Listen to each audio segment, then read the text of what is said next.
Sir সকাল থেকে কীরকম পরিস্থিতি আসলে আপনারা এখানে দেখতে পাচ্ছেন? আপনারা দেখতে পাচ্ছেন আসলে অত্যন্ত উৎসবমুখর পরিবেশে এই ভোট গ্রহণ অনুষ্ঠিত হচ্ছে।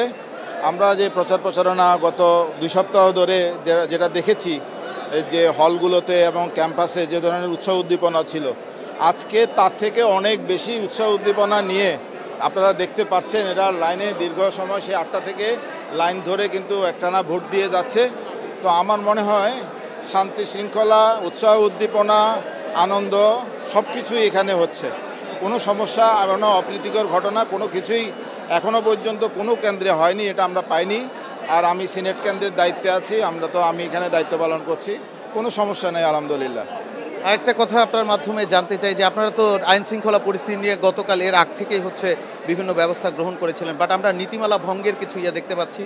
এখন পর্যন্ত অনেকে প্রার্থীর কাছে বাইরে থেকে লিফলেট দিচ্ছে এবং ভেতরে প্রবেশ করে লিফলেট দিচ্ছে ভোট দেওয়ার জন্য। 100 মিটার দূরে মানে আমাদের কেন্দ্র থেকে কেন্দ্রের বাইরে অবস্থান করতে পারবে, সেখানে তারা তাদের সমর্থকদের নিয়ে যারা প্রার্থী আছে, যারা ভোটার আছে তাদের সাথে কথা বলতে পারবে, আপিল করতে পারবে।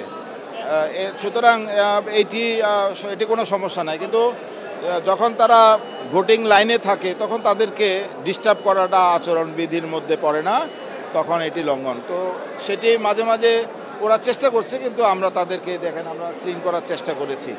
তো আলহামদুলিল্লাহ আমার মনে হয় কোনো সমস্যা নেই। আমরা নির্বিঘ্নে 4টার মধ্যে এই সব ভোট আমরা কাস্ট করতে পারবো ইনশাআল্লাহ।